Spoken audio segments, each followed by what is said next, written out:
Vous venez de recevoir le prix Interallié pour votre 5e roman. Alors les questions habituelles, romancière ou journaliste, fiction ou enquête, moi je crois que j'ai la source.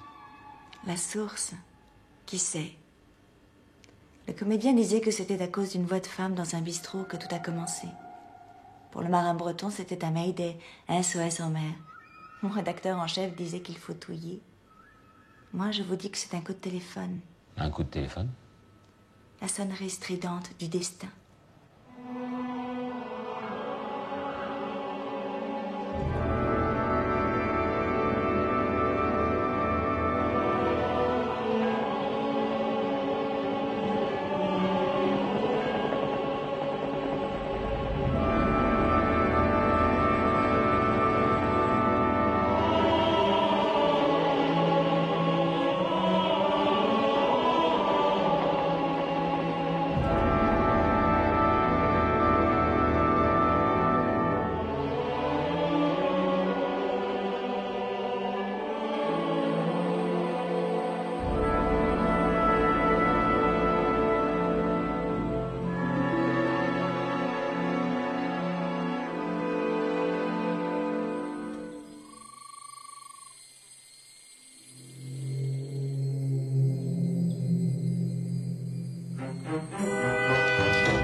Henri Lanvert a déjà travaillé pour les services secrets, j'en ai la preuve. Je vous en prie, laissez-nous passer. Est-ce que le film est la plante et a pu jouer un peu avec le rédicateur avec les filles? Comment ça se passe avec les gouvernements Je extérieurs? n'ai plus envie de parler de cet individu. Je dis au ministre tout ce que je savais. Lanvert a commis ce qu'on appelle une faute professionnelle grave et une saloperie envers moi. Et je risque la ruine. Merci, messieurs.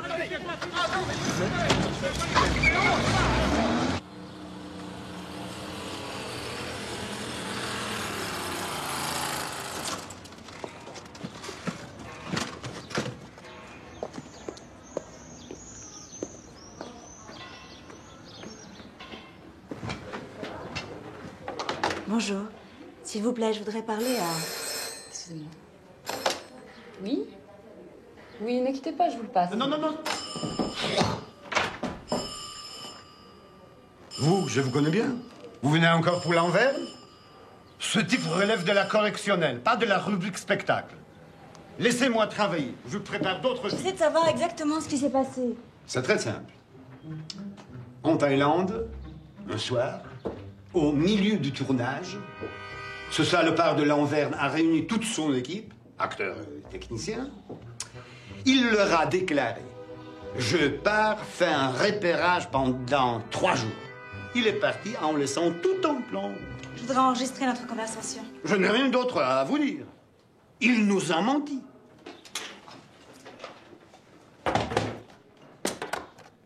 Le repérage, ils avaient déjà fait. Il a été arrêté au Laos et accusé d'espionnage. En plus, ma péloche et mon équipe sont toujours bloqués en Thaïlande. Incident diplomatique. Ça m'ennuie de repenser à tout ça.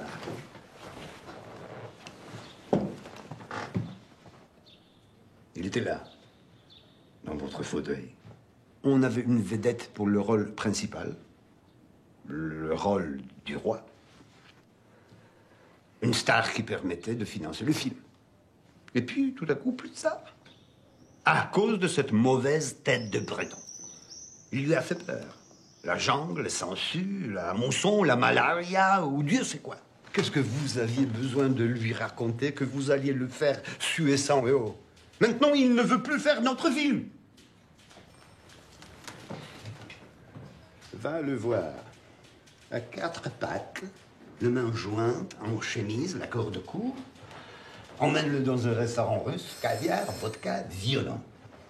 Dis-lui qu'il sera traité comme un roi. C'est très bon pour les acteurs. Il n'y résiste pas. J'avais dit de ne pas me déranger. Ah bon? C'est pour vous, un colonel Duval, Duguay, je sais pas. Prenons n'importe qui. Du plus con. J'en ferai un roi. Ne dis pas de bêtises. Pas de vedette, pas de film. Oui, allô? Je voudrais te voir.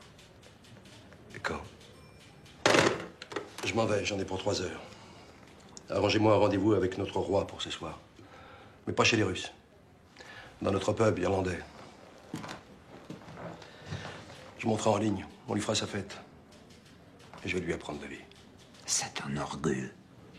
Et un ingrat. Et un fou aussi. Je les connais. C'est moi qui l'ai fait. Mademoiselle, je veux vous dire, sauf un acteur, il n'y a rien de pire qu'un metteur en scène dans ce métier. Ah.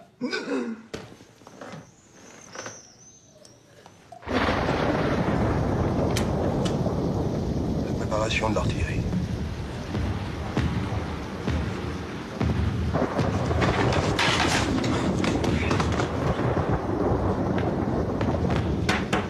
Le dernier verre de gnôle, les enfants. Et la dernière cigarette, c'est... Dans 5 minutes, on y va.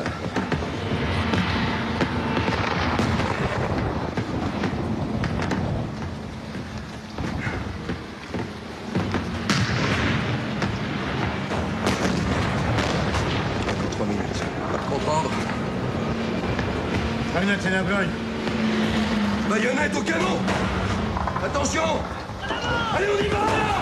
À boire! Caviar, vodka. Alors, et la suite? La suite. Maintenant, tu cours, mon petit lapin. Tu passes ou tu te fais buter.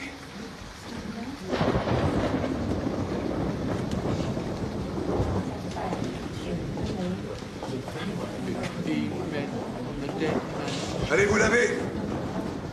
Vous avez tous tué la peur. Yo ho ho and a bottle of rum. Drink to the devil, none for the rest. Yo ho ho and a bottle of rum.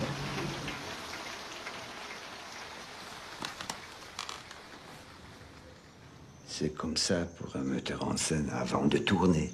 Et pour moi, la peur. On voudrait parfois... mais on sait qu'on va y aller. C'est la question de vie ou de mort. Bien sûr, on ressuscite, mais dans quel état? Il ne boit presque plus du tout. Moi, je bois un peu le soir, jamais avant. Je ne comprends pas. Pourquoi ne m'a-t-il rien dit? On était tous les deux dans le même bateau, c'est ce film. C'est notre plus grand film à lui et à moi. Moi aussi, je joue ma peau. Qui tout double? La roulette russe. Je ne sais pas ce qui s'est passé là-haut. Je n'y étais pas. Je n'ai eu droit qu'à ça.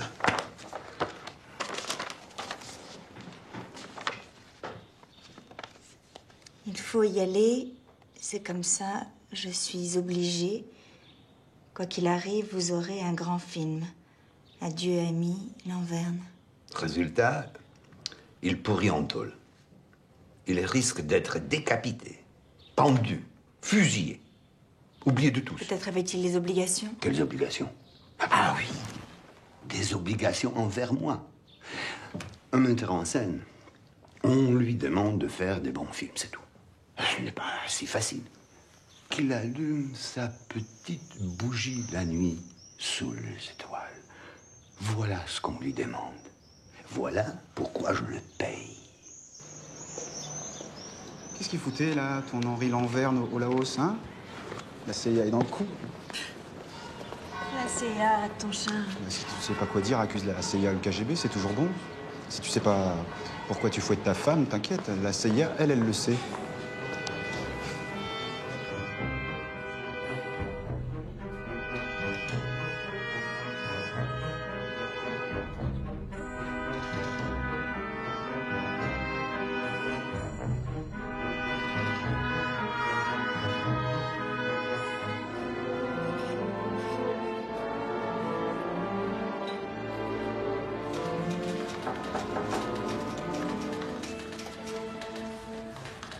chef de service m'a dit de vous porter mon papier. Assieds-toi. Viens, toi.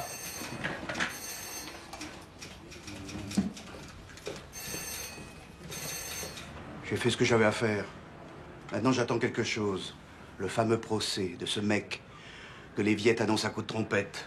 Oui, ça va être aussi juteux que les procès de Moscou. Autocritique et confession bidon. Il faudrait faire le portrait d'Henri Lanverne. Pourquoi? T'as un ticket pour lui?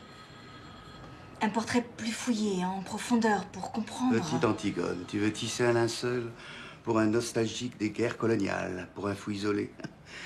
Une aventure minable vécue par un idiot. Et ce colonel des services secrets?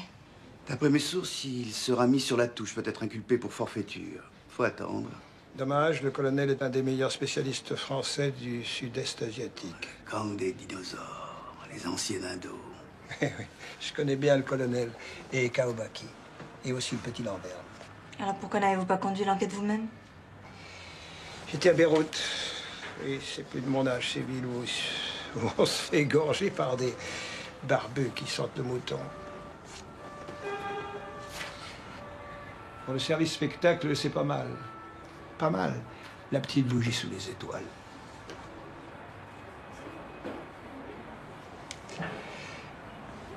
Tu auras envie de reprendre cette enquête pour moi et de faire son portrait?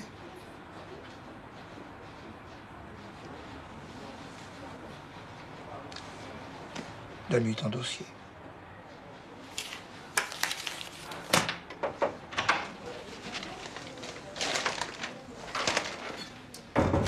Tiens, tu pourrais t'occuper de ça. C'est un bon sujet. 120 morts. C'est pas volé. Pourquoi ce colonel a-t-il embarqué Lanverne dans cette aventure douteuse? C'est très simple.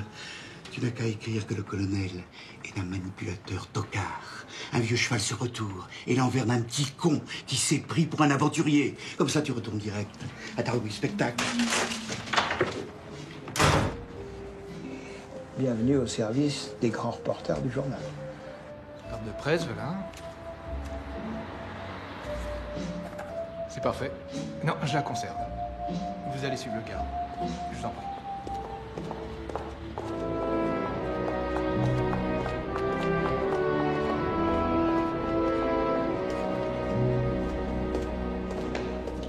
Pour le colonel Dubaï.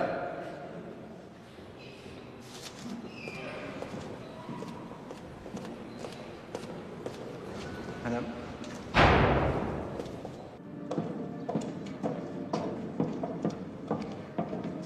Colonel.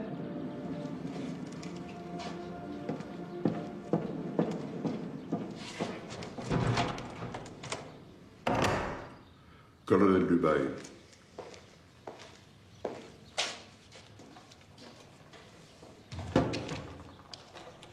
Je préfère que ce truc marche. Sur cette affaire, on nous a trop souvent fait dire ce que nous n'avions pas dit. Ça tourne? Premièrement, je confirme, Lanverne n'a jamais appartenu à la maison. Deuxièmement, c'est moi qui l'ai mêlé à cette affaire. J'en porte seul la responsabilité. Je vais vous faire un petit topo et vous poserez vos questions ensuite.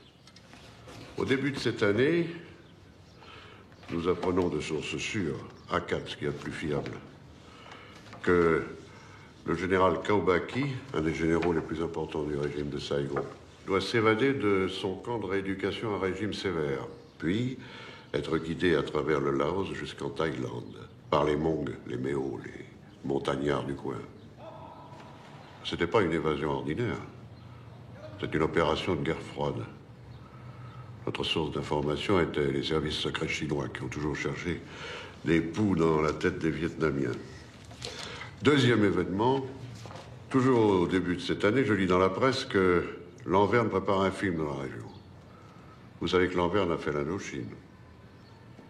Le général Kaobaki a été son capitaine là-bas, il y a 25 ans, au 5e Bavoine. Quand j'ai appelé Lanverne, je savais qu'il serait de notre bord. Vous pouvez poser vos questions. Les confrères suggèrent que Lanverne est soit une taupe, soit un imbécile manipulé. Lanverne n'est pas un imbécile. Il a fait ce qu'il a cru devoir faire. C'était pas une mission. C'était un choix personnel. Que lui avez-vous donc dit pour le convaincre?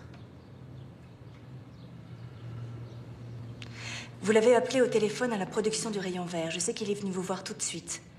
J'aimerais savoir ce que vous lui avez dit et ce qu'il vous a dit.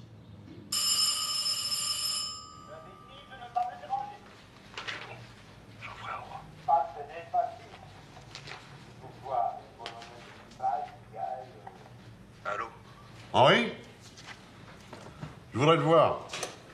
Je suis un peu débordé, j'ai de gros problèmes avec mon film. C'est très important. Je veux pas t'en parler au téléphone. Voilà ce que je te demande. Pourrais-tu le récupérer à la frontière et le planquer au milieu de ton équipe? Il sera seul? Non. Moins tu en sauras, mieux ça vaudra. Vous n'avez personne à vous là-haut? Quelle meilleure couverture? Tu fais un film. Tu embauches beaucoup de monde. Keméo, Kaobaki seront là par hasard. Où doit-il arriver? Au sud de Ben Wesai, là où le Mekong cesse d'être la frontière. Mais ça va faire du bruit si ça tourne mal. Le gouvernement thaï va me foutre à la porte. Il y a toujours un risque. Mais on essaiera de te prévenir. En aucun cas, tu ne dois approcher de plus de 10 km de la frontière du Laos. Parce que les Viettes risquent de leur courir au cul, ils sont vicieux. C'est pas possible. Ça va foutre mon film en l'air. Je peux pas arrêter tout mon tournage, me balader dans la jungle. Chaque jour coûte une fortune. J'ai pas le droit de faire ça, mon producteur.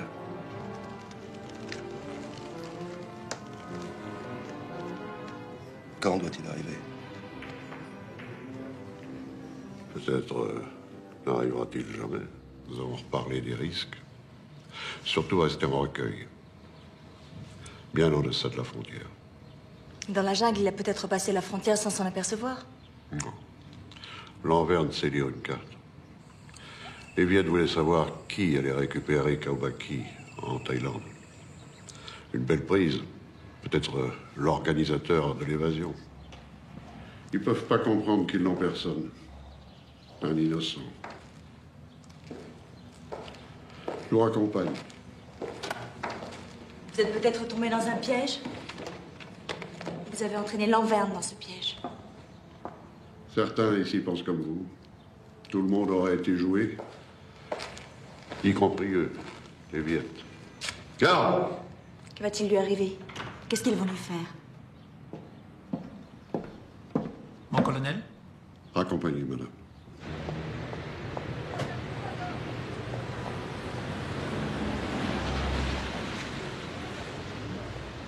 Vous pensez qu'il m'a dit la vérité? Pas toute la vérité. Mais il ne ment pas. À son niveau, on ne peut pas mentir, sauf par omission. Je le connais bien, le Jornard. Il est aussi tordu qu'un Chinois. Alors, les Viettes l'ont dans le cul. Ils ont cochonné leur affaire, ils ont braillé au loup, ils croyaient attraper un gros bonnet des services spéciaux, ils n'ont rien dans les mains. En plus, Lanverne, tu penses, connaît leur méthode, il a été leur prisonnier à Dien Bien Phu.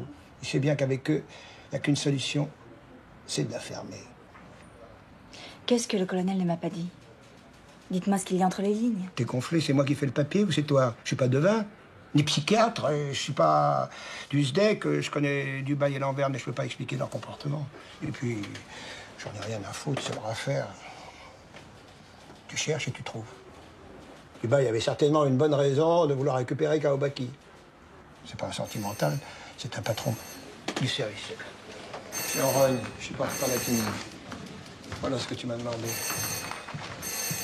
Faut que je prenne un peu d'air. C'est dans cette grande marmite de la guerre d'Indochine qu'il faut touiller.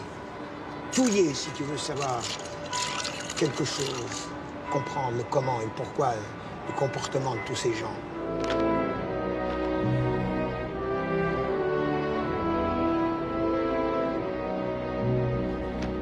Ils sont trois dans cette affaire. Henri Lanverne, Kaobaki et le colonel Dubaï. Les deux premiers, tu peux pas les interroger. Reste Dubaï. Avec lui, tu tiens ton seul témoin.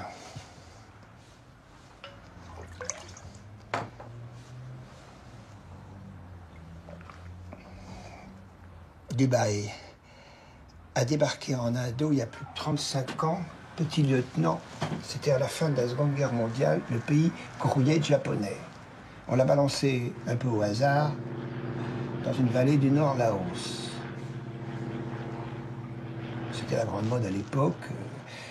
Les Anglais, Français, Américains et même les Hollandais parachutaient des types à tour de bras un peu partout en Asie pour essayer d'y reprendre pied.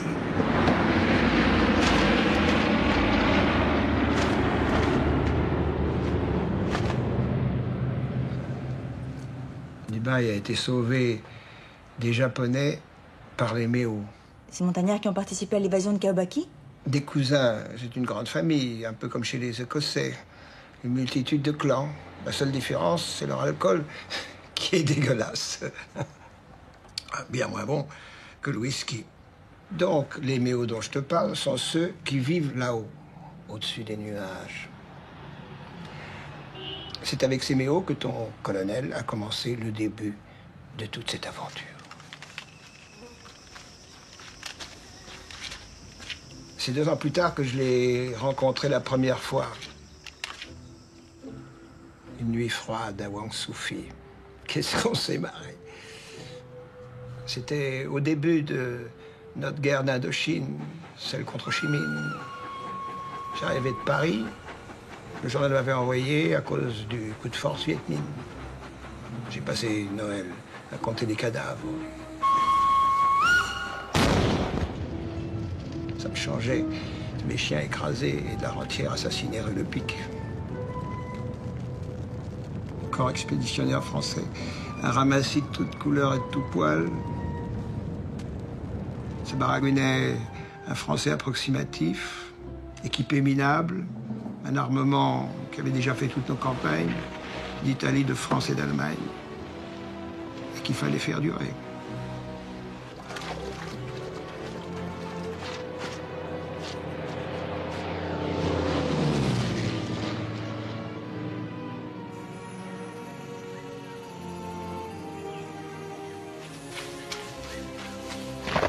Le colonel a fini par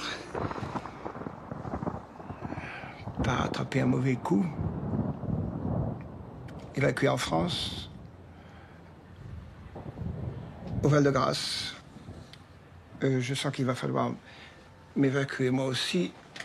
Excuse-moi. Ça va pas? Laisse-moi, je couvre un coup de palu. Vous voulez que je m'en aille? Attends. Il y a un type, un général pas trop gâteux. Il était le patron de Dubaï. Un nom à tiroir, Christian de la Croix de la Motte Noire. Il en a gros sur la patate. Je pense qu'il te dira quelque chose.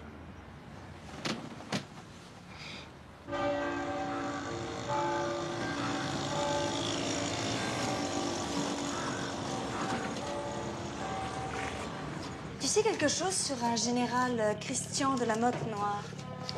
Christian de la Motte Noire, la Motte Noire. Christian de la Croix, ça me dit quelque chose? Il a eu une grosse casserole au cul, ou je sais plus. Mais voilà ce qui est important. Le tribunal populaire jugera prochainement l'espion Henri Lanverne à la solde des impérialistes cupides qui, tremblant de peur, a passé des aveux complets, sincères, et s'en remet à la sagesse des masses pour recevoir un juste châtiment. Agence officielle du Laos, repris par l'agence Stas de Moscou. Qu'est-ce qu'il a avoué? Ils disent pas. Le Laos et les Méo restent encore une chasse gardée pour nos services secrets. Il n'y a qu'à voir ton mystérieux colonel du SDEC. Donc, crois-moi, les Vietnamiens savent très bien qu'ils ont arrêté. Ils savent qui est Henri Lanverne. Et ils savent que c'est un cinéaste, pas un espion. Ils ont peut-être des preuves que tu n'as pas. Comment ça? Ils connaissent parfaitement leur cible. Ce sont des joueurs d'échecs comme les Russes. Ils ont pris un pion, mais pas n'importe quel pion. Ce pion-là, pour eux, il n'y a pas de hasard.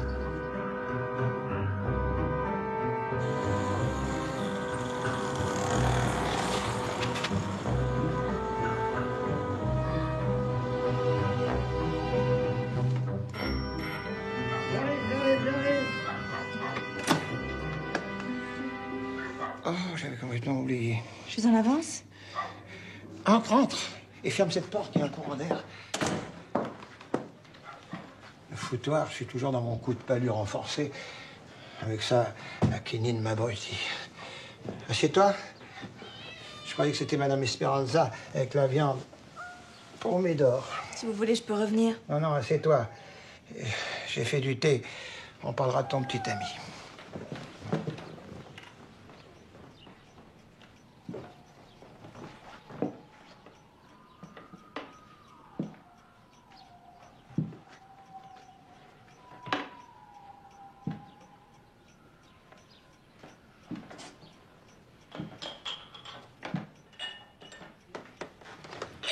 Je suis confus. T'as pris la bête au trou. Je suis encore à moitié mort. J'ai même plus de whisky à t'offrir. Madame Esperanza l'a foutu dans l'évier. Bah oui, j'ai plus le droit d'en boire avec toutes les drogues que je me tape. Tout ça, tu t'en fous. Il n'y a que l'envers qui t'intéresse. Ah, l'amour. Non! Tiens. Regarde. Nous parlions du colonel. Ah, Dubaï. Oui, Dubaï. Il n'y a que 3 métiers pour un homme. Roi, poète ou capitaine. Malheureusement, je ne suis pas poète. Où en étions-nous? Blessé en traitement vol de grâce. À Paris, oui. Il est resté 3 mois, salement blessé. Après, il est entré au SDEC, au service secret, au 11e bataillon parachutiste de choc, le bras armé du SDEC. Puis il est retourné en ado, capitaine, et aussi sec chez Séméo. Quand il est arrivé là-bas, c'était la débâcle partout, comme en 40. Un vrai désastre, Kaobang, Langson, la RC4.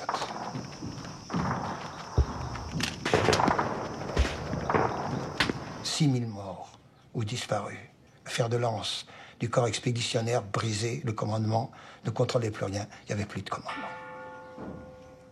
Moi, j'étais à Hanoï. Le sentiment de la faim, on brûlait les archives. Dans les rues désertes, des slogans sur les murs, couper les mains sanglantes du colonialisme français. Vengeance, tuer les Français, tuer, tuer, tuer, tuer. Ho Chi Minh a dit qu'il serait à Hanoï le 19 décembre. Il pleuvait. Dans la nuit, on apprend que c'est Delattre qui est là. Delattre. Le roi Jean. Zorro est arrivé. Les Viettes avaient gagné. À cause de lui, ils vont en reprendre pour 4 ans. En quelques jours, ils subjuguent les soldats. Et nous aussi, les journalistes. Nous qui espérons toujours des défaites bien succulentes. Ça fait vendre. Delattre crée l'armée vietnamienne. Il faut de bons officiers pour instruire les futurs cadres de cette armée vietnamienne.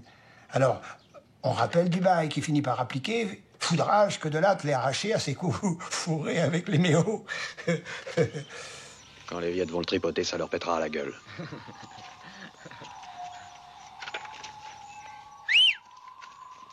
C'est comme ça qu'il s'est retrouvé l'instructeur du jeune Kaobaki. Soyez des hommes, c'est-à-dire, si vous êtes communiste, rejoignez le Viet Minh.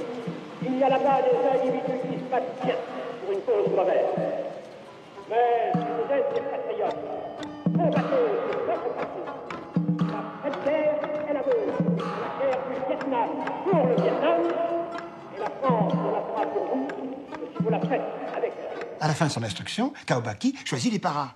Et il est affecté au 5e bataillon parachutiste vietnamien. Le 5e Bavoine. Voilà. Chef de section. Allô? Quoi? Ah. Eh oui, j'arrive. Excuse-moi, mon petit. Il me tire du lit. Ah, un moribond? Non, j'ai vraiment une sale gueule. Mon petit, la vie est parfois meilleure qu'on ne croit. Celle-là, je l'attendais, mais quand même, faut pas vendre la peau de la vieille bique. Ah, ça veut dire Madame Esperanza. Ah.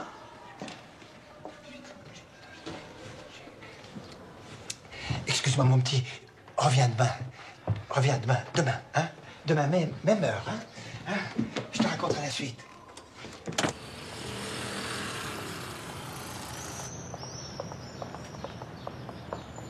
Je vous en prie, madame. À ce point-là? Madame, je vous en prie. Ça pendant des heures. Je suis désolé. Vous savez que les dames ne sont pas admises ici. Je savais que je vous trouverais là. Elle enquête sur Lanverne, général de la Motte Noire. C'est vous qui m'avez téléphoné, je crois. Oui, j'aimerais vraiment vous rencontrer. Voilà qui est fait. Commodore Smart. Excusez-moi.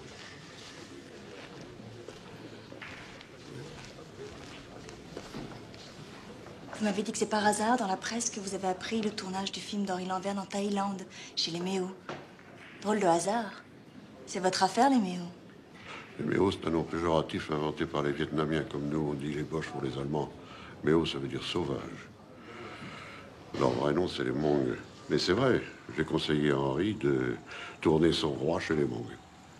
J'ai pas eu de mal à le convaincre, il les connaît. Presque aussi bien que moi. Voudriez me faire croire que vous avez conseillé à Henri de tourner son nouveau film chez les Méo sans penser en même temps à l'évasion du général Kawabaki? Le film aurait très bien pu ne jamais se faire, ou être terminé depuis longtemps. Hasard, coïncidence, c'est la vérité. J'avais presque oublié ce maudit film, je vous le garantis. Ce coup de fil à la production. Il y a quelque chose qui cloche. Vous auriez pu téléphoner discrètement à Lanverne chez lui le soir, ni vu ni connu. Mais je vous l'ai déjà dit, Lanverne n'est pas du SDEC, sinon je l'aurais contacté autrement. Vous vouliez laisser une trace. Pourquoi? Je vous ai déjà tout dit. C'est faux. Kawabaki, vous avez été son instructeur et vous ne me l'avez pas dit. C'est pour Kawabaki que vous avez été chercher Lanverne. C'est pour Kawabaki que Lanverne a abandonné son film. Pourquoi?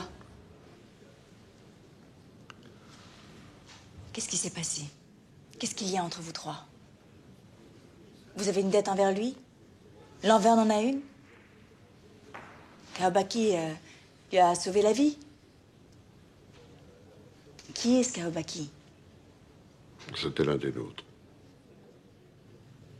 Vous voulez dire qu'il était du SDEC? Non, non, non, non. Je me suis mal exprimé. C'était un de nos compagnons de guerre. Plus que ça, même. Vous dites était? Il est mort? Oui, je crois. Je souhaite qu'il soit mort. Vous savez, mieux vaut mourir abattu que finir comme un rat empoisonné dans son trou. Je sais pas comment vous expliquer.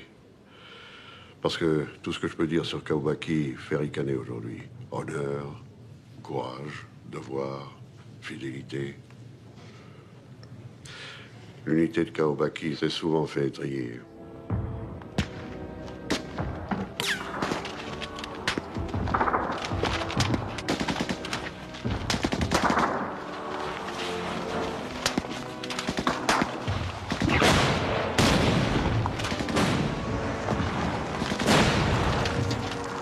Adien Bien Phu.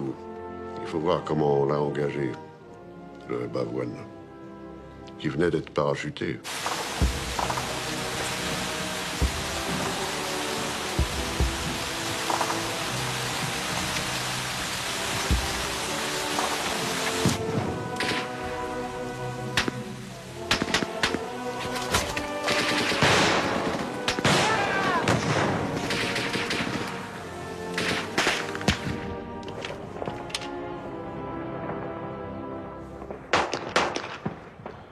Kawabaki a épuré toute sa compagnie. Désarmé 4 hommes, il les a chassés. Il voulait faire fusiller leur lieutenant, pour l'exemple. Fusillé? Ça vous choque? Comment croyez-vous qu'on fait la guerre? Comment croyez-vous que la faisaient ceux d'en face? En avril, pendant la bataille des 7 collines, il a 7 fois relancé les survivants de sa compagnie à l'attaque.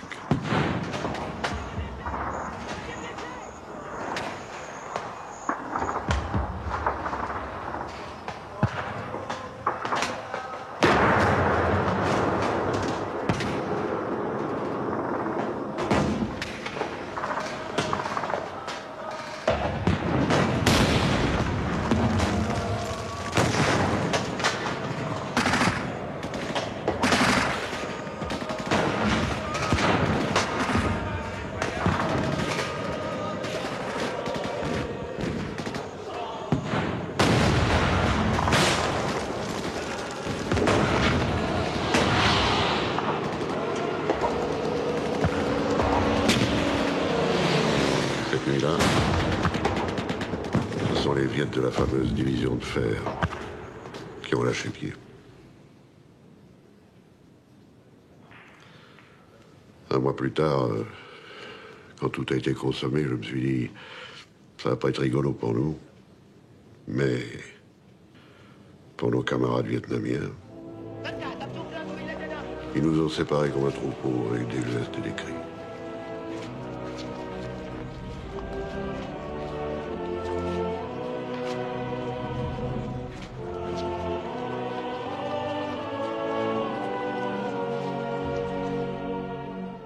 Kaubacky a été libéré bien après nous.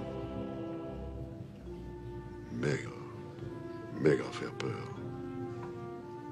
Comme un bonze après Ramadan.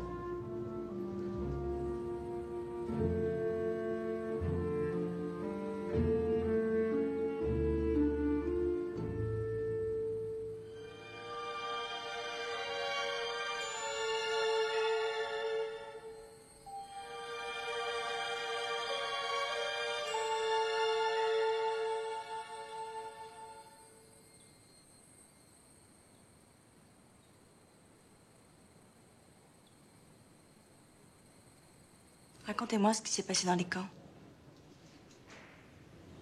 Non, non.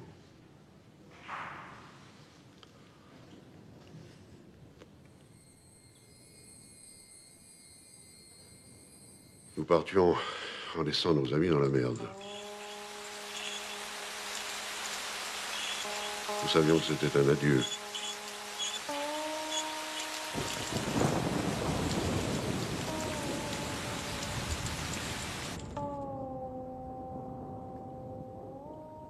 Nous avions payé le prix qu'il fallait. Nous ne reviendrions jamais.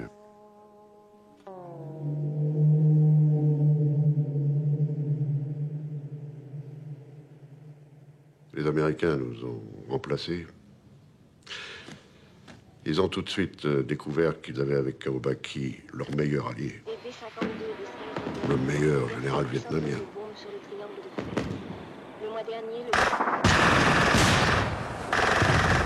Vous avez raison, il s'est battu jusqu'à la fin. Après la chute de Saigon, il s'est encore battu 5 jours. Jusqu'à la pleine des jours.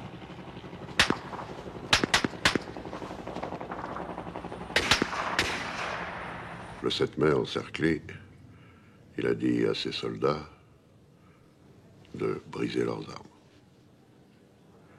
C'est fini, les enfants. Malheur aux vaincus. Comment savez-vous ça? C'est un de ses lieutenants, un boat people, cuisinier dans un resto chinois, qui m'a raconté. Il m'a dit,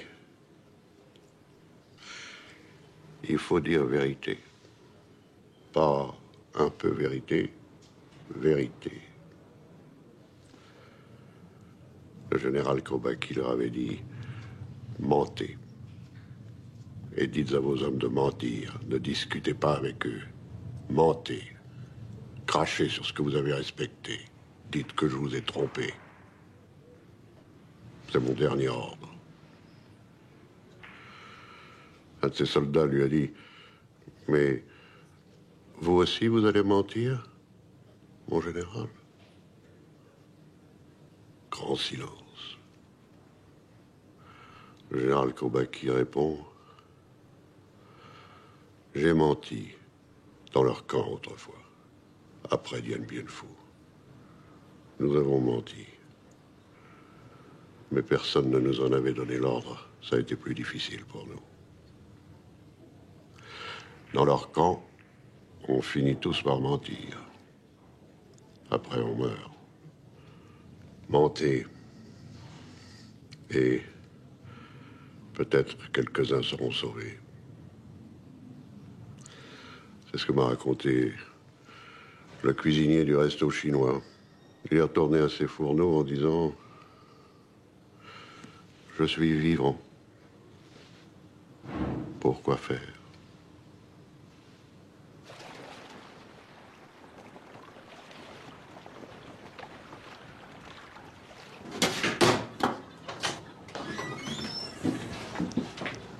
Bonjour, je cherche Monsieur Kaobalang, s'il vous plaît. Carlo, c'est pour toi.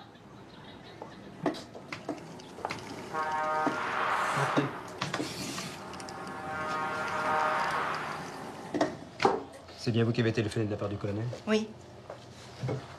Tu me coupes 3 images là et tu me charges la bobine suivante. Je te signale, c'est un faux raccord. Le faux raccord, c'est le meilleur raccord. Vous montez le film d'Henri Lanvin? Oui, enfin, ça, c'est un truc à la télé. Et ce roi au-dessus des nuages? Ah, Henri avec ses méos. Il dit qu'un film doit avoir une nécessité profonde. Le destin des méos, pourquoi pas? Lanvin vous a-t-il prévenu qu'il irait chercher votre frère? Non. Venez. Pourquoi a-t-il tout abandonné? Peut-être est-il fou. Vous pensez qu'il devait quelque chose à votre frère? Pas uniquement. Pourquoi? Il risque sa vie là-bas, il va peut-être mourir. Et votre frère?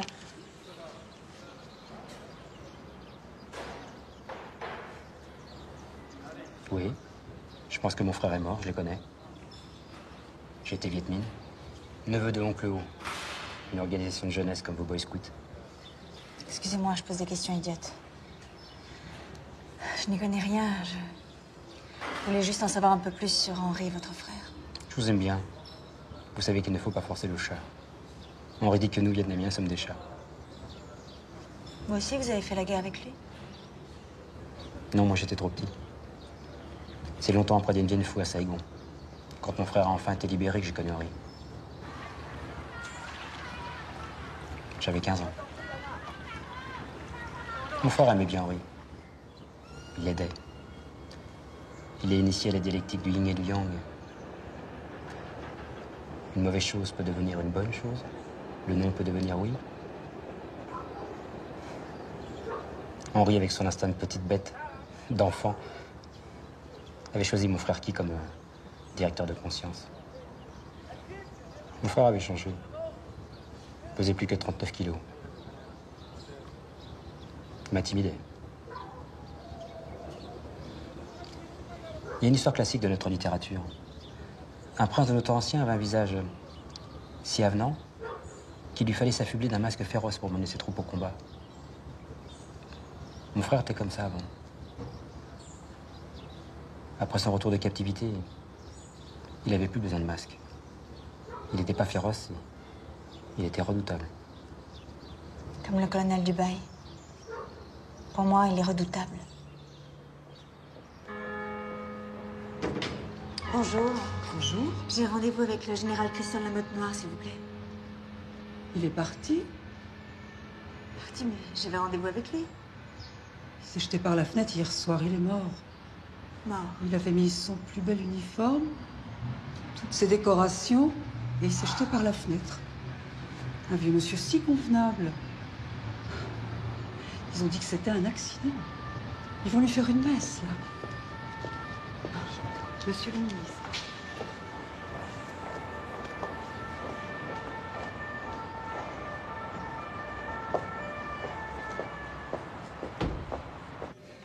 Entre! Ne reste pas planté là. Tu vas boire à ma santé, mon petit. Non, non, non, tu es merci. obligé. C'est jour de fête. Je pars dans 8 jours. Et je ne reviendrai plus jamais. Jamais. Au chef de poste de Bangkok, c'est moi. Ils ont enfin compris, le journal me renvoie là-bas. L'Asie pour moi tout seul, et personne derrière mon dos pour me faire chier. Peut-être plus tard, je serai nommé consul honoraire. J'aurai un grand drapeau français déployé derrière mon bureau. Et je vivrai la moitié du temps en pyjama, derrière ma véranda. Bois, Cherio, Banzai, Campé, à Bangkok, au futur consul honoraire. Prosit. Et aussi à ce vieux soldat de la motte noire qui s'est défenestré, à cette putain d'Indochine, au colonel Dubaï qui va être inculpé, et à ton petit ami qui croupit quelque part là-bas, dans son trottoir à tes amours. Arrêtez. Ce n'est pas mon petit ami.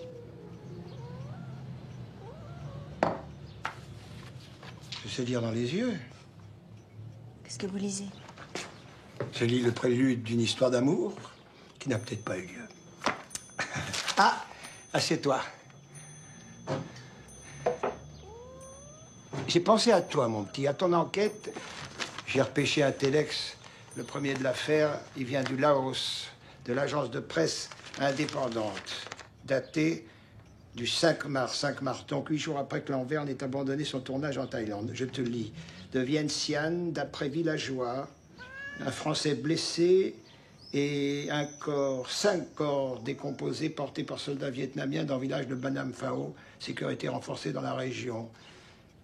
Le jour même, l'agence indépendante était fermée par les Viettes pour propagation de nouvelles mensongères. C'est intéressant, ça. Hein? Sans doute, mais je vois pas très bien là. Ça veut dire que Lanverne est blessé et que les autres sont morts. Secondo, il fait chaud là-haut, mais les nuits sont froides. Il faut 2-3 jours pour décomposer un corps. Ça ramène la capture de Lanverne à 4-5 jours après que Lanverne ait abandonné son tournage.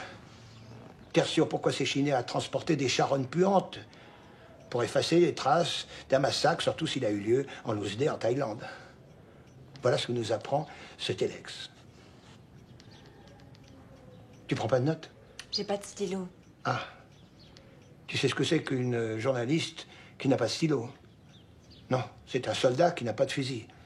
Et qu'est-ce que c'est qu'un soldat qui n'a pas de fusil? Un déserteur? Non, c'est un officier. Voilà.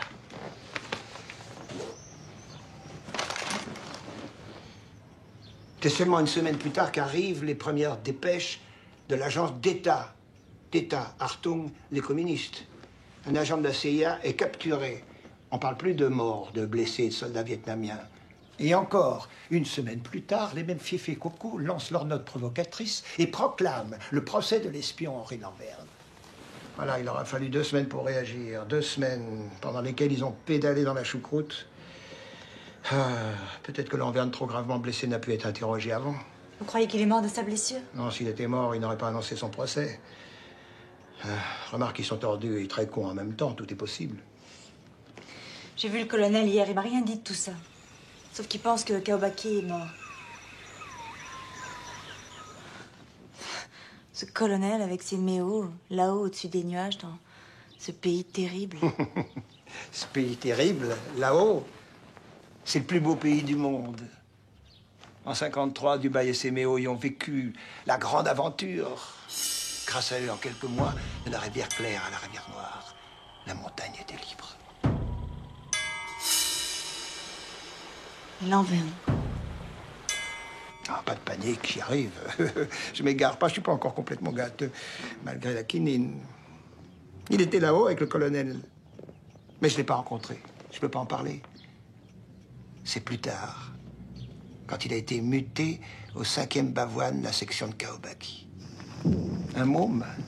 J'ai dû le croiser 2-3 fois. Petite gueule maigre, avec un sac et un fusil, en file indienne. Le colonel et Kaobaki lui ont changé ses premiers longes. Vous savez pourquoi il est parti en Indochine? Pas savoir. Pour changer d'air, de soleil, pour savoir si la Terre était vraiment ronde.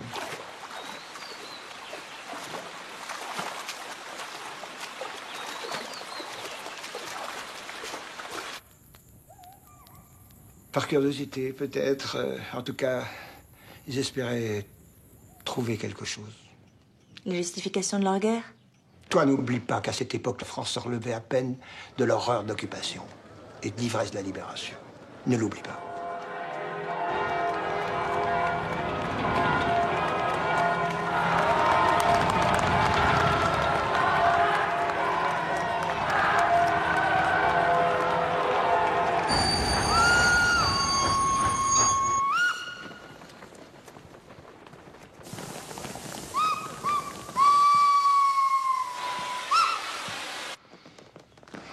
Bon.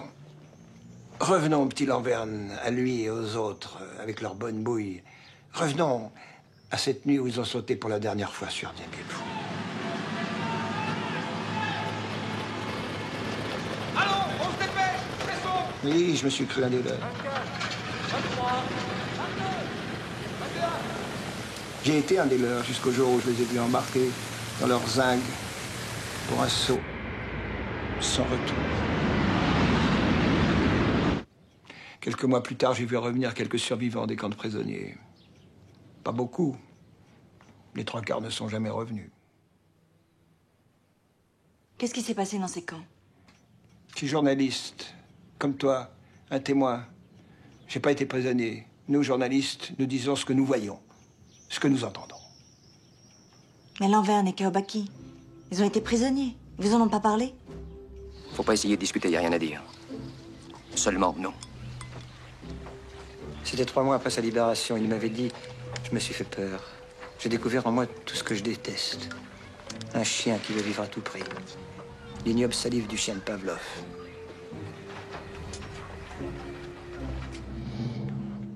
Maintenant, j'en ai marre de tout ça. Bonne chasse.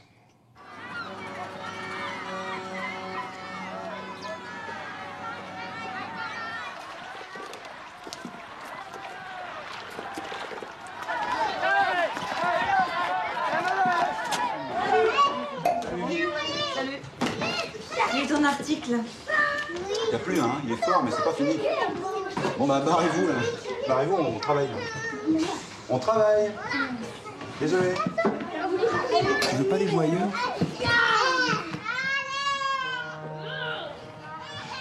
C'est de l'intox. De l'agite propre, je te connais. Non, non. La propagande, c'est Lanverne qui en a fait en 56. Un peu de silence, les enfants. Un documentaire sur les séparatistes méo, contrôlés par le colonel Dubaï. Ce même colonel qui commanditait sa guerre sournoise avec l'argent de la drogue. Qu'est-ce que c'est que cette histoire? Bah, la preuve par 9 de la sale guerre. Le colonel achetait l'opium au méo, soi-disant pour le détruire. Elle le revendait sur les marchés de Saigon. Henri Lanverne était déjà avec le colonel en ce temps-là.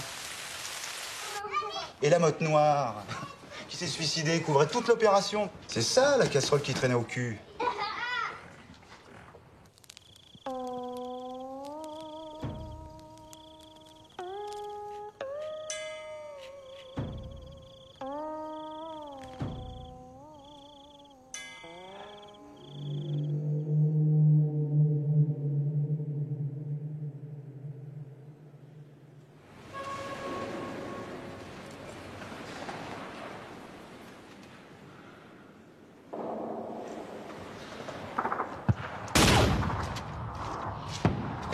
Donnez-moi, mon Dieu, ce qui vous reste. Donnez-moi ce qu'on ne vous demande jamais. Je ne vous demande pas le repos, ni la tranquillité, ni celle de l'âme, ni celle du corps. Je ne vous demande pas la richesse, ni le succès, ni même la santé. Tout ça, mon Dieu, on vous le demande tellement que vous ne devez plus en avoir. Donnez-moi, mon Dieu, ce qui vous reste. Donnez-moi ce que l'on vous refuse. Je veux l'insécurité. Je veux l'inquiétude.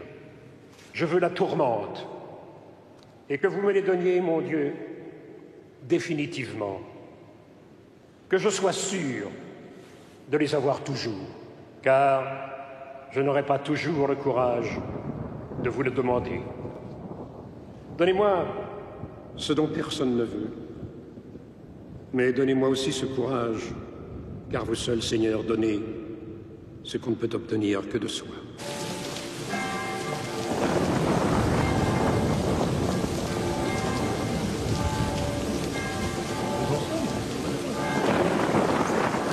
Colonel, qu'est-ce que c'est que cette sombre histoire de trafic d'opium avec Méo? Oh, Comment ça, rien? Vous étiez dans le coup.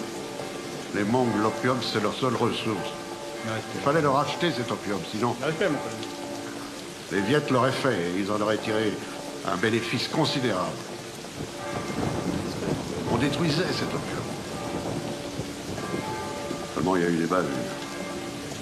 Et respect, mon colonel. C'est la motte noire qui a payé les pots cassés quand tout a été dévoilé. Seulement, il a couvert tout le monde. Voilà. Excusez. Radar, c'était le surnom qu'on donnait aux photographes de l'armée, à cause d'un journal de l'époque qui signait toujours sa photo de première page. Radar était là. Vous m'avez jamais parlé de cette histoire d'opium. À l'époque, ça a fait du bruit dans Landerneau. Ce vieux soldat de la motte noire a failli perdre ses 2 couilles. Quelques têtes enroulées dans le panier. Mais le colonel ne devait pas trop en avoir sur la conscience, puisqu'on lui a redonné un commandement. Un téléx en provenance de l'agence libre de Vientiane signale que Lanverne est blessé. Vous ne me l'aviez pas dit. Vous n'étiez pas au courant. Il est mort? Je ne crois pas. Lanverne aurait-il pu être secrètement capturé en Thaïlande? Techniquement, c'est possible. Que va-t-il lui arriver maintenant? La Viette essaie de faire parler Lanverne, de lui faire avouer des liens avec le SDEC, le CIA ou les Chinois. Oui. Et il n'a rien à leur dire? Rien. Alors ils insistent? Ils sont entêtés. Ils ne peuvent pas comprendre. Pour eux, tout est blanc ou noir. Je dois abréger cette conversation. Cette affaire fait toujours des remous. Je suis convoqué chez mon ministre de tutelle. Continue, mon petit.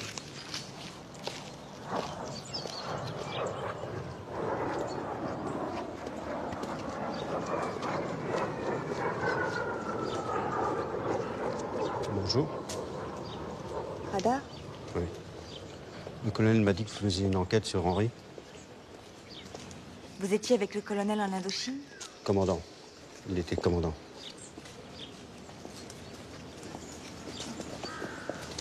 Vous avez connu Henri Lanverne là-bas? Oui. La première fois que je l'ai vu, c'est sur la route des forêts. Pendant une embuscade.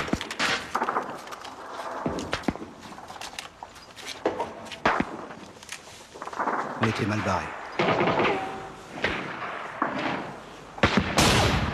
Il était caporal-chef.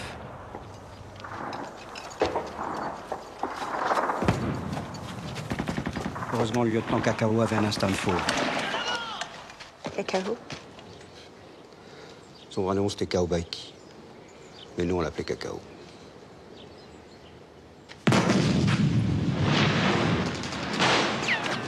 Henri a pris le FM de son mitrailleur blessé. Il leur a fait baisser la tête en face. 2 L4 se sont pointés. Beau spectacle.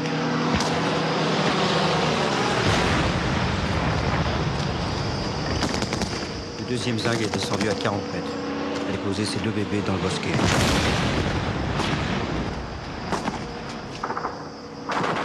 Cacao nous a prévenus. Dès que le dernier a tiré son coup, on y va. Baïonnette au canon. La radio leur a indiqué où on était. Cacao leur a dit de taper la colline en face.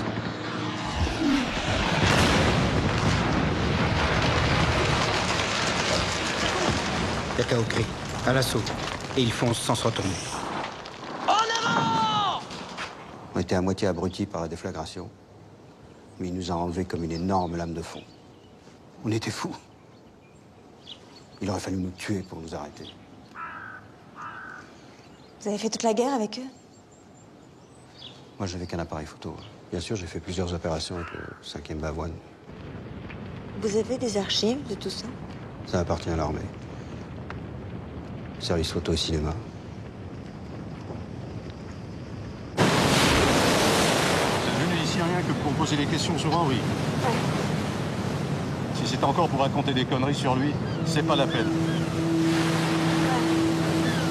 Ah, mais il faudrait rester chez moi. Attendez, je vous invite à prendre un grog pour vous réchauffer. Le vent de roi énerve les Parisiennes, c'est bien connu.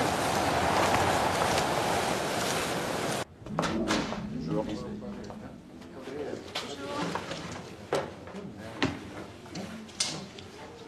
Un rhum. Un rhum et un Guinru, s'il te plaît. Oh, rhum à gaz, santé.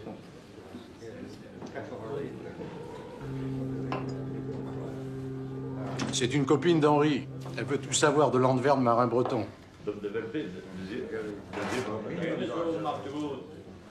On n'a rien à dire sur lui.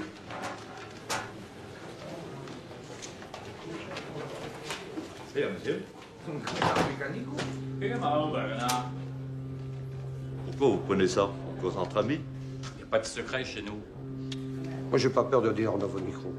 Moi, je suis communiste. Je dis, Henri a fait le con. Henri, ouais. Excusez-moi, c'est le mot. Henri, c'est un vrai marin. Quand il est revenu de son Indochine, il embarquait à la pêche. Une année complète, à économiser l'argent, sou par sou. Il avait en toile ses maladies de là-bas. Ouais, et des cauchemars aussi. Il gueulait en dormant. Une fois sous-marin avec toi, Dédé, tu te rappelles? Il criait « Nin, Nin !» On l'a réveillé. Il a fait semblant de rigoler. Il est fou un peu, moi je vous le dis. Moi j'aime bien ces films. Je suis communiste. Tu l'as déjà dit? Oh, vous savez pas, vous? Oui, je suis communiste. Mais j'aime bien ces films. Pas dans mes idées, mais... Ah, le premier film qu'il a fait, Capitaine Courageux, ça c'était la vraie vie de marin. Même toi, le rouge, tu peux pas dire le contraire.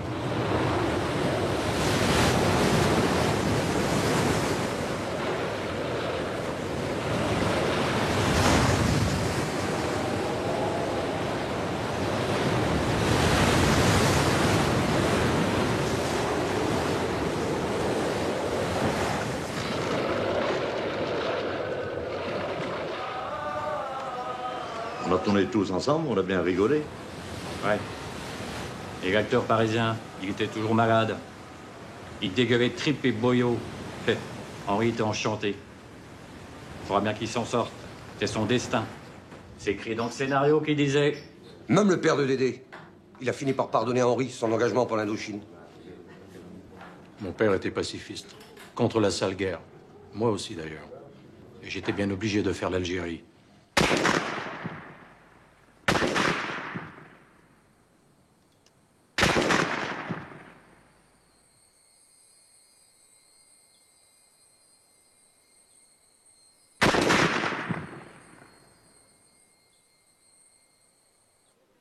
J'ai pas aimé. Hier matin, dans diable. Qu'est-ce que ça veut dire? À la santé du père du diable. La patronne de l'hôtel m'a dit que vous étiez sorti en mer avec Lanverne, juste avant qu'il ne parte en Thaïlande pour son tournage. Et qu'il vous avait dit ce qu'il allait faire là-haut. Moi aussi, je risque d'être obligé de répondre à Médée.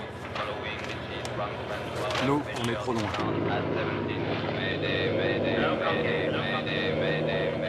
Sur le coup, je n'y ai pas prêté attention. Mais je crois que c'est là qu'il a pris sa décision. A-t-il mentionné le nom du général Kaobaki? Kaobaki? Henri ne vous a jamais parlé de sa guerre, de sa captivité? Non, des choses banales. Quand le crachin tombait, il disait que c'était comme au Tonkin, pendant la mousson de Nord-Est. Assis une fois, sa captivité. Il était bourré, moi aussi. Ces chiens! Henri qui est bu! Tout ça, c'est du baratin d'ivrogne! Oh, Ça suffit, Henri. Parmi ces chiens, il y en a qui sont restés des hommes, tout le temps, jusqu'au bout. C'est ça la vérité. Allez, viens. Allez, viens.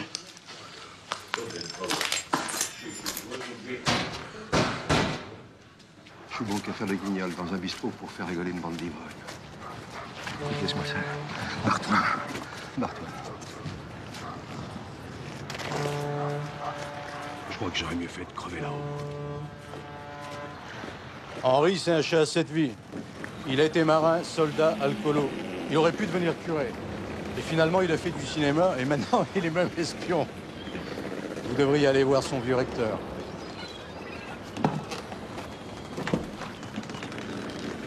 Kenavo! Kenavo?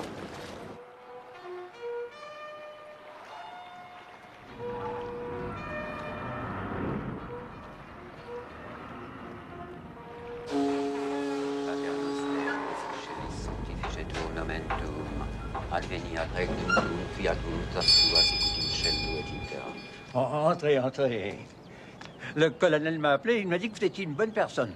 Très exactement, il m'a dit que vous n'étiez pas une mauvaise personne. Et que vous avez un magnétophone. Oui, oui, c'est ça. Le colonel, comment savait-il que je viendrais vous voir? Je pense que vous êtes un peu maladroite, qu'il faut vous aider. Il contrôle de loin mon enquête. Je ne veux pas tomber dans un piège comme Lanverne. Croyez-vous que je sois un piège pour vous? Excusez-moi. C'est vrai, je suis parfois très maladroite. Nous n'avons pas beaucoup de temps, mon enfant. J'ai un enterrement tout à l'heure. Monsieur le recteur, Henri vous est-il... Henri est-il venu vous voir avant de partir en Thaïlande? Oui. Vous a-t-il dit ce qu'il envisageait de faire là-bas? Oui. Rechercher le général Kaobaki? Oui. Vous a-t-il dit pourquoi? Oui. Pourquoi? De tous les mystères de la création, l'homme est le plus mystérieux. Aussi loin qu'on jette la sonde, les profondeurs échappent. Mais vous, j'ai été le recteur du petit Henri. Je sais beaucoup de choses sur lui. Certaines peuvent être dites, et d'autres que je sais ne regardent que lui et moi. Monsieur le recteur, je ne vous demande pas de trahir le secret de la confession. J'essaie de comprendre. Que pouvez-vous me dire? Je vais vous dire pourquoi j'aime ce garçon. Il me fait découvrir les secrets du monde.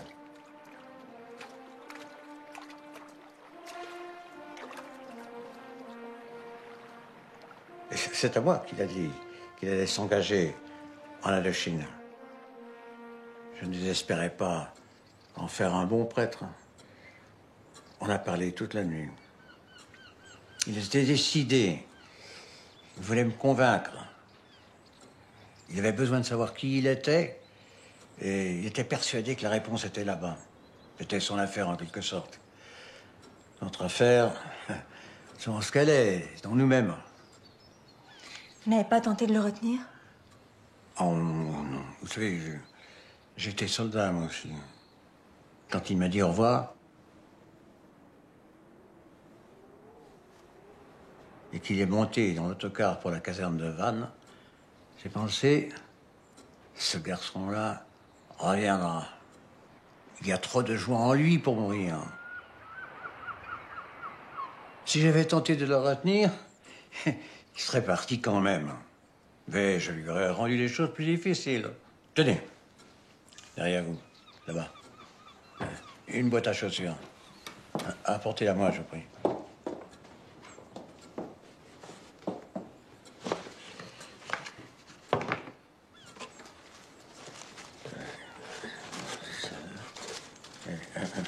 Voilà.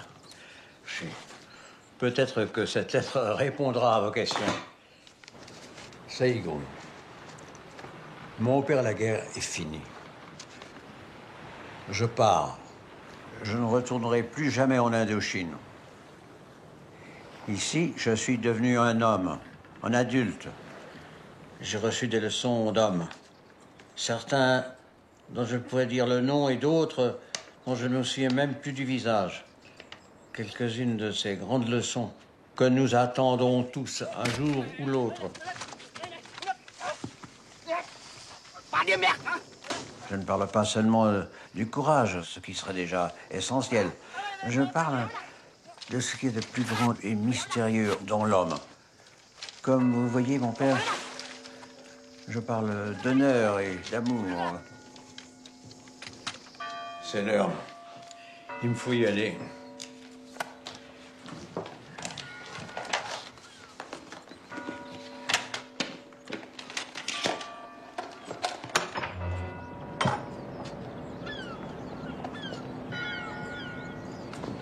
Par avant d'est, on entend très bien sonner le glas.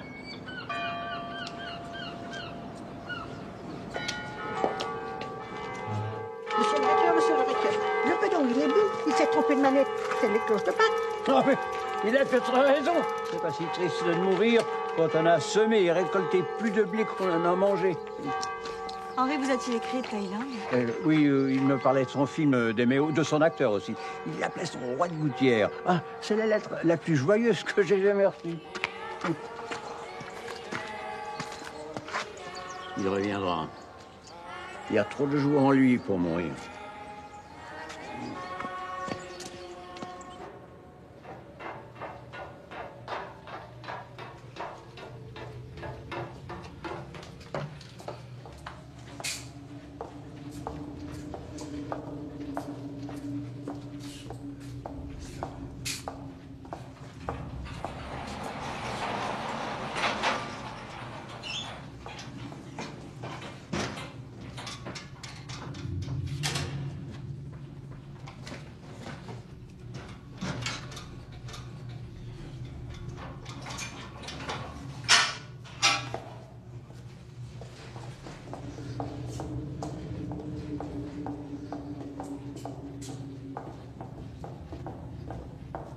Moulingrin, Roger.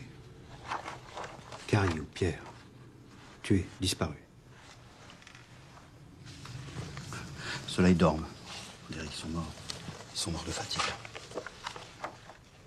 Lui est disparu à Dien Bien Phu. Morts. Tous. Cacao.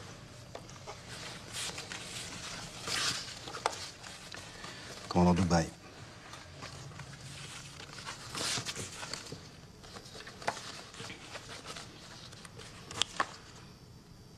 Disparu, un ami. Oh merde. Racontez-moi ce qui s'est passé ce jour-là. Si je vous raconte tout ça, c'est parce qu'il m'a dit de le faire. Qui c'est, il? Le colonel. Il vous a donné l'ordre de... Je suis civil maintenant. Il m'a dit, je te le demande. Sinon, vous ne m'aurez rien dit. On était partis au secours d'une unité en détresse. Un de nos copains est tombé comme une pierre.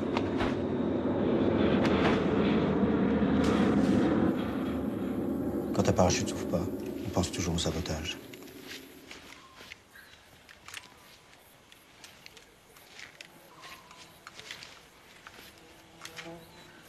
La guerre, c'est marcher, marcher.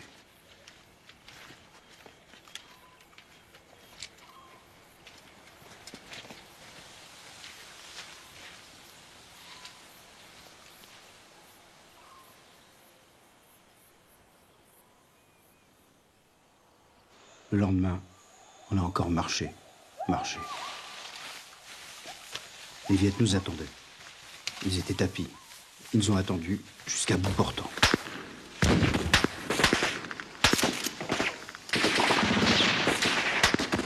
Le coup dur, c'est que l'herbe a pris feu derrière nous. Cacao a tout de suite compris.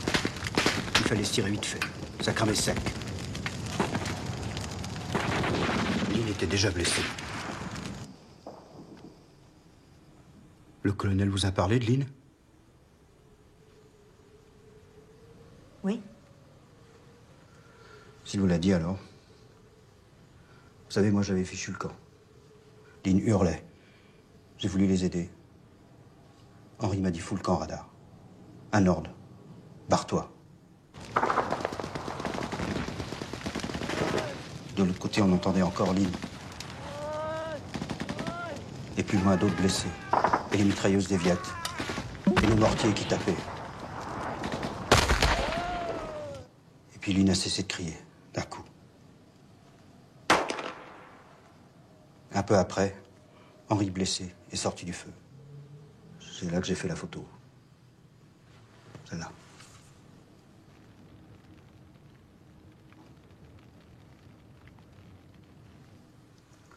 Vous pensez que... Je ne pense rien, moi. De toute façon, ça valait mieux que de brûler vif, comme les autres, et de crier longtemps, si longtemps. Cacao est allé voir les blessés. Il a parlé avec Henri. Henri pleurait. Je me suis éloigné. Lynn, c'était le Benjamin du bataillon. Il trichait sur son âge. Il riait tout le temps, ce qu'on a.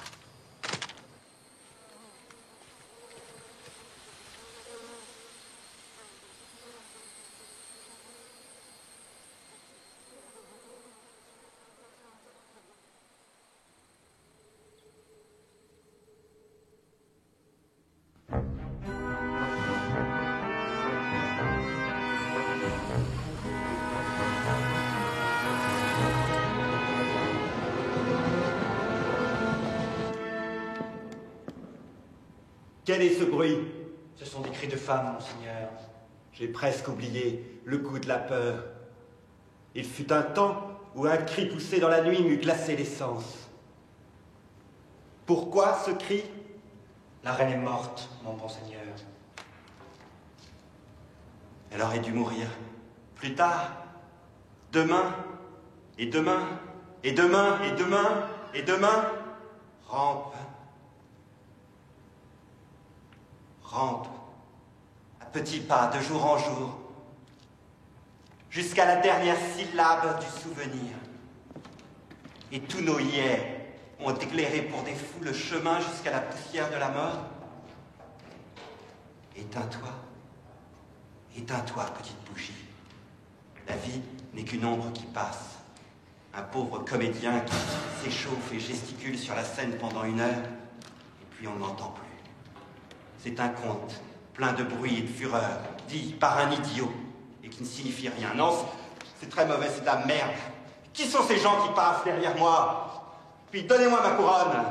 Et puis à lui, donnez-lui sa lance, il a l'air de quoi là? Merci.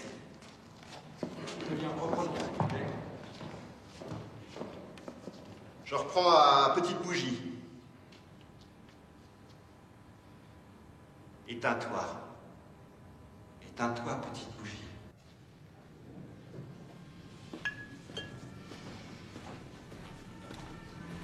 Et voilà.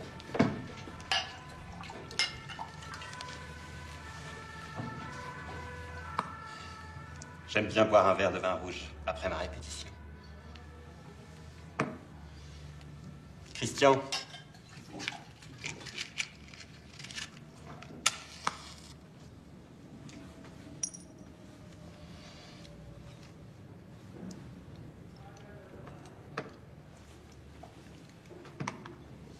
J'avais plus envie de faire son film. D'ailleurs, j'ai failli ne pas le faire. J'avais plus envie d'être le roi au-dessus des nuages. J'ai eu la frousse.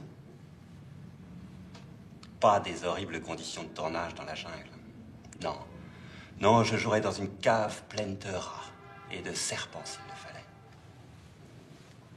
J'ai eu peur de lui. L'instinct. Je voulais pas me laisser embarquer. Il est un peu fou. Il m'a convaincu. Il n'a rien fait pour me convaincre. J'ai même cru un moment qu'il souhaitait que je dise non. Et il n'y aurait pas eu de film. Et toute cette histoire.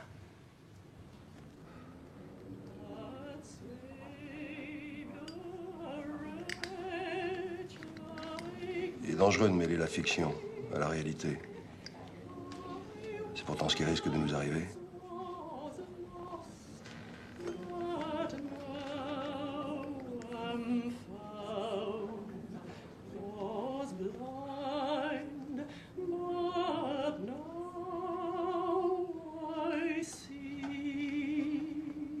Ce que vous avez décidé de faire, faites-le.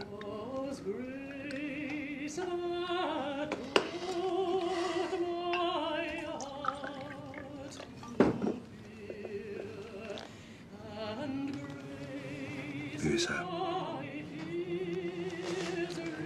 Et écoutons cette femme.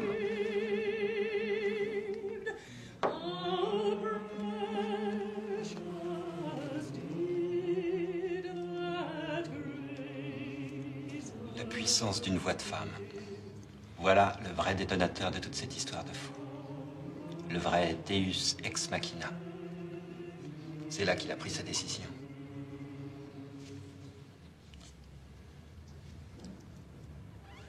La puissance d'une voix de femme. Bonjour.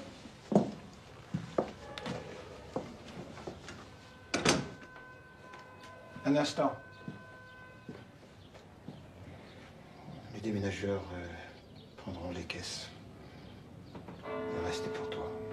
Tiens. Je sais que tu l'aimais. Bon. Allez.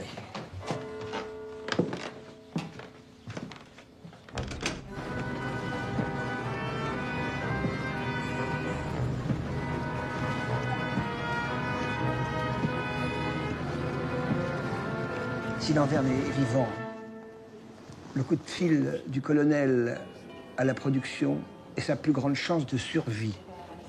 Le vieux renard lui a refilé une Mae West. Une Mae West, une bouée de sauvetage. À cause de l'indiscrétion calculée du colonel, Lanverne est lié au SDEC. Que le ministre le veuille ou non. À la France, à la politique de la France. On ne peut pas le liquider comme ça. Il faut prendre des gants. C'est pas un singe qui gambade seul dans la forêt. Et alors? Nous ne tuons pas les espions soviétiques qui se font prendre chez nous, nous les expulsons. Eh bien, un jour ou l'autre, les Viettes vont être obligés d'expulser ton petit ami. ou de le troquer contre du riz, des locomotives ou des camions. Hein? Et pas trop cabossé de préférence. Je parle de l'Anverne, pas des camions. Alors, le colonel avait quand même bien prévu que l'opération pouvait mal tourner. Tu sais, chaque fois qu'une hôtesse de l'air fait sa démonstration des mesures de sécurité, on prévoit pas forcément le crash. Sans ça, il n'y aurait pas grand monde dans les avions. Adieu, vieille Europe. Que le diable t'emporte. Tu as entendu? Il comprend tout, la sale bête. Je crois que Bangkok lui déplaît pas trop, mais il regrette Madame Esperanza. Hein? Moi aussi. Non, elle ne vient pas avec nous. Monsieur, je vous en prie, nous embarquons tout de suite. Oui. Allez.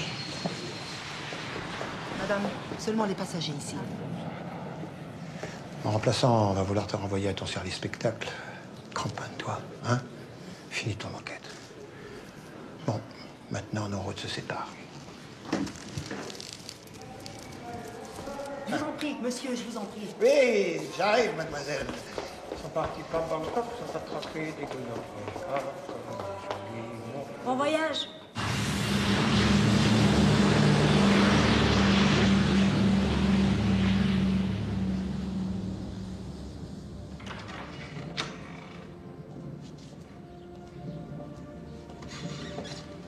Excusez-moi, j'étais en réunion. C'est fini. Il est mort. Il est mort. Henri Lanverne est mort.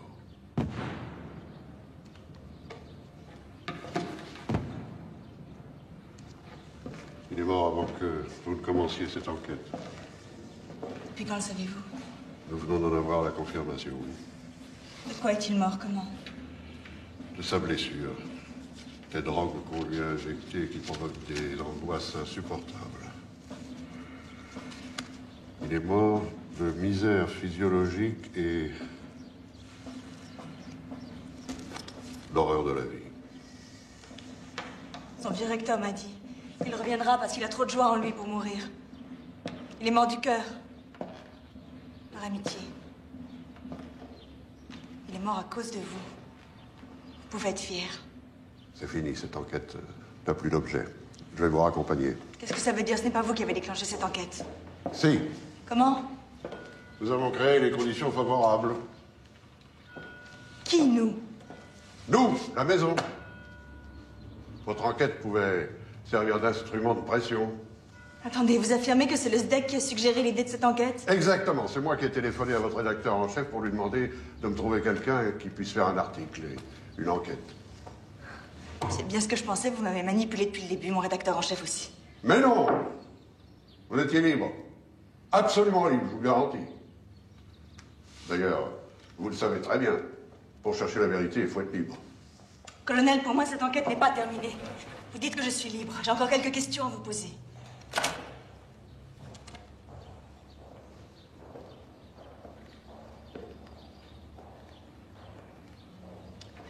Comment avez-vous eu l'information de sa mort?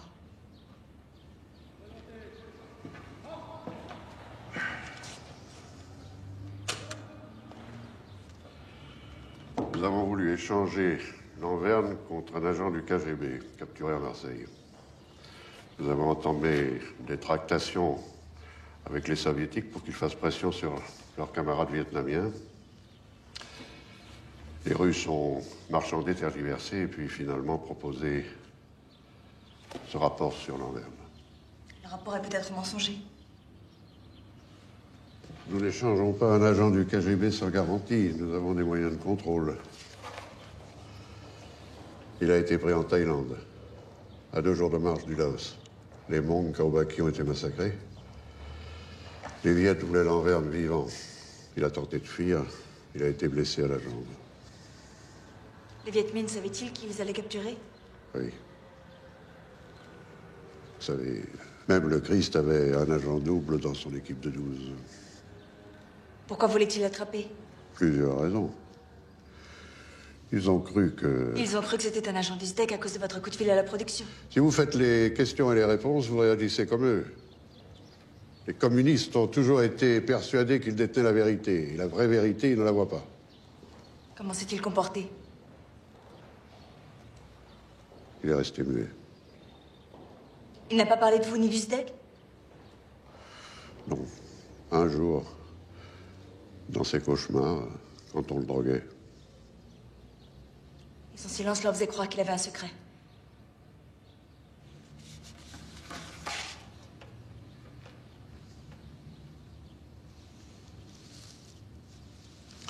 Tout ça n'intéresse personne. Sauf vous. Et moi. Vous l'aimiez? Je l'en prie.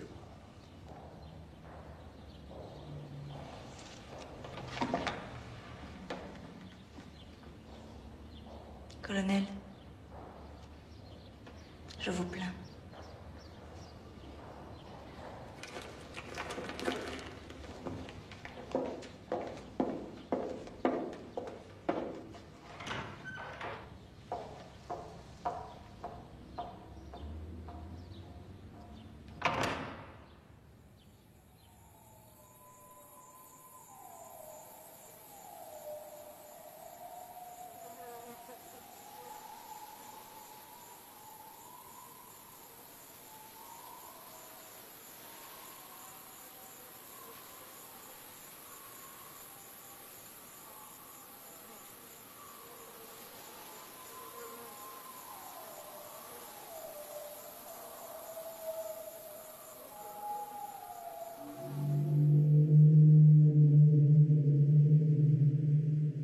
Mais Lanverne, il a bien été votre amant.